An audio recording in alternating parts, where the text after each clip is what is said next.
Tim Scott, Nikki Haley, and the rest of them can all just have a seat. And that's because the 2024 Republican presidential primary will be about one thing and one thing only. It will be about which white man can best convince a desperate segment of white America, one that is still wholly reliant on the intrinsic value of whiteness, that they will work the hardest to preserve and in some cases even reinstate the complete and total centering of whiteness in all American ways of life, from classrooms to boardrooms to the Oval Office and everywhere in between. You see, this GOP presidential primary will not be about taxes, it won't be about abortion, and it won't be about jobs.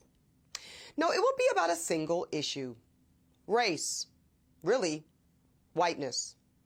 The issue will be the unflinching and unabashed preservation of white, patriarchal, heteronormative in every essential American way of life. Now, DeSantis and Trump both have pretty impressive track records of policies that demonstrate their willingness to advance the stronghold of whiteness as the default power position in America.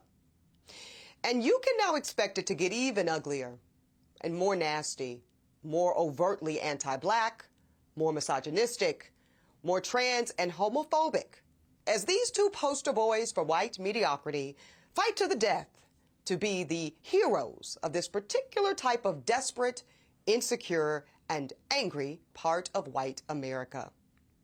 Now, I keep saying this segment of white America, right? And that is because, thank God, and I do mean that literally, not all white Americans need to be white. Some of them just happen to be white. And there is a big difference. See, when you need to be white, you are either wholly or partially dependent on the innate centering of your white identity in order to artificially advance you socially and economically in America. Said another way, if you need to be white, you're insecure. You don't trust your skill set or your merit, and you are deeply afraid that without policies like redlining, gerrymandering, anti-black migrant and immigration policies, and all the other litany of anti-black and brown laws that show up in housing, education, employment, and every other sector or system of American life, well, you're scared to death that without those innate bumps in currency that you get from being white, that you can't hang, that you can't cut it, and that you and your progeny, your children, will be left behind to make up the new American underclass.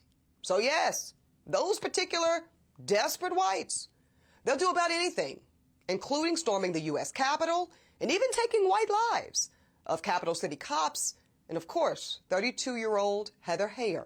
She was killed in the Charlottesville riots. Oh, you remember those, the ones where Donald Trump said they were good people on both sides. So look, we know how this will play out.